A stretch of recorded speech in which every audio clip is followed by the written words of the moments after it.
आज हम लोग स्पीकर के पोजीशन के बारे में कुछ पढ़ेंगे, कुछ इंपॉर्टेंट फैक्ट्स पढ़ेंगे। स्पीकर जो होता है कि संवैधानिक पद होता है एंड ये बहुत ही इम्पॉर्टेंट हो जाता है क्योंकि हमें पता है कि जो लोकसभा है लोअर हाउस जो है जिसे हम कहते हैं, लोअर हाउस जो होता है वो directly elected by the people. मतलब लोअर हाउस में जो भी लोग इलेक्ट होते हैं वो लोगों के द्वारा, पब्लिक के द्वारा डायरेक्टली इलेक्ट होते हैं। जबकि राज्यसभा में क्या होता है कि जो स्टेट असेंबलीज होती हैं और मेंबर ऑफ द यूटी जो यूनियन टेरिटरी वो उनको इलेक्ट मतलब ये इनडायरेक्ट इलेक्शन होता है। लेकिन लोकसभा जो होता है डायरेक्टली इलेक्टेड होता है, लोगों के द्वारा इलेक्ट किया जाता है। तो ये काफ़ी सिग्निफिकेंट हो जाता है। और इसके जो स्पीकर होता है, जो प्रिसाइडिंग ऑफिसर होता है, वो बहुत ही इम्पोर्टेंट हो जाता है। तो आज हम लोग कुछ इंपॉर्टेंट फैक्ट्स के बारे में जानेंगे कि स्पीकर क्या है, रोल क्या है, रिमूवल क्या होता है, टेन्योर क्या होता है। तो कुछ इंपॉर्टेंट फैक्ट्स को हम जानने की कोशिश करेंगे। जो स्पीकर का ऑफिस होता है ये एक संवैधानिक पद होता है और इसका जो इलेक्शन होता है इसके मेंबर के बीच से होता है। मतलब जो भी लोकसभा के मेंबर होते हैं उनमें से स्पीकर का इलेक्शन होता है। और जनरली हम ये देखते हैं कि जो रूलिंग पार्टी होती है, कोalition होते हैं, कोalition मतलब गठबंधन होता है, उसके मेंबर को स्पीकर बनाया जाता है। मतलब जो भी रूलिंग पार्टी होती है, कोalition होता है, वो प्रीफर करती है कि उसके जो लोग हैं, मेंबर हैं, वो स्पीकर बने क्योंकि स्पीकर का रोल बहुत इंपॉर्टेंट हो जाता है। क्योंकि एंटी डिफेक्शन लॉ में देख लो, ऐसे देख लो, तो काफ़ी इंपॉर्टेंट हो जाता है।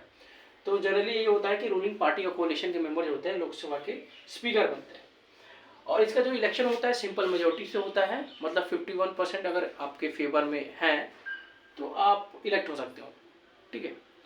फिर अगर हम इसकी क्वालिफिकेशन की बात करें तो इसका कोई स्पेसिफिक क्वालिफिकेशन नहीं मेंशन है। द ओनली क्वालिफिकेशन ये है कि आप उस लोअर हाउस या लोकसभा के मेंबर हो तो आप स्पीकर के पोजीशन के लिए एलिजिबल हो। क्योंकि स्पीकर का जो पोजीशन होता है लोग एक्सपेक्ट करते हैं, जो मेंबर ऑफ द लोकसभा होते हैं उनका भी एक्सपेक्टेशन होता है कि they should follow the highest morality, constitutional morality वो फॉलो करें और इम्पार्शियल हो। ये एक्सपेक्टेशन होती है लोगों के द्वारा भी और जो भी मेंबर है उनके द्वारा भी। इसीलिए जो उनके सैलरीज होती हैं और अलाउंसेज होते हैं कंसोलिडेटेड फंड जो होता है उससे चार्ज किए जाते हैं और इसको वोट नहीं किया जा सकता, वोट नहीं किया जाता है। इसको ये कंसोलिडेटेड फंड ऑफ इंडिया से चार्ज किए जाते हैं। अब हम लोग बात करेंगे इसका इनका रिमूवल कैसा होता है लोकसभा स्पीकर का। तो तीन इंपॉर्टेंट तरीके हैं जिसके तरीके से इनको इनके पोजीशन से हटाया जा सकता है।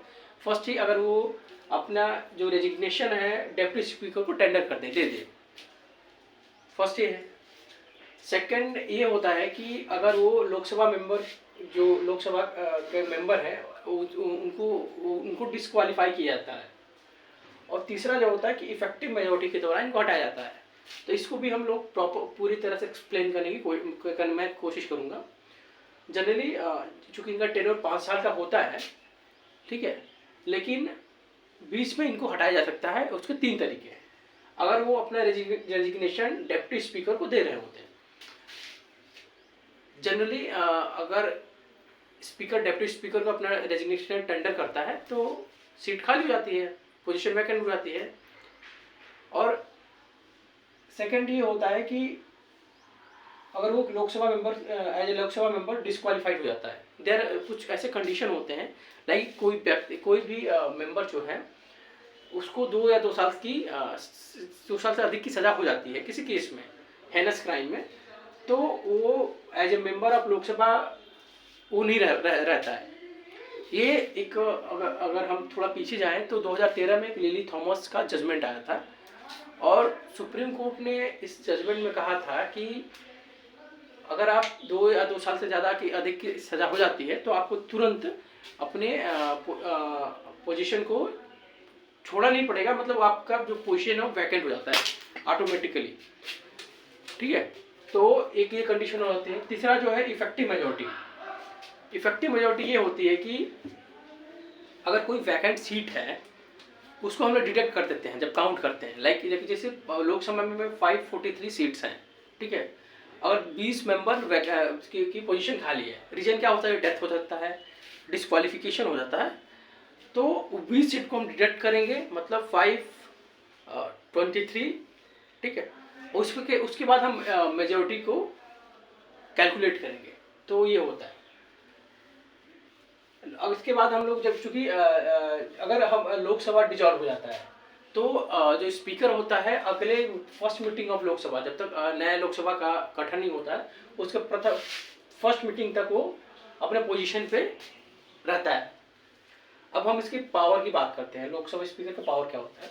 तो जो लोकसभा स्पीकर है, जो डे टू डे बिजनेस होता है हाउस का, उसको कंडक्ट कराता है। उसकी अकाउंटेबल रिस्पॉन्सिबिलिटी होती है कि जो भी चीज़ें चले हाउस में प्रॉपर तरीके से चले।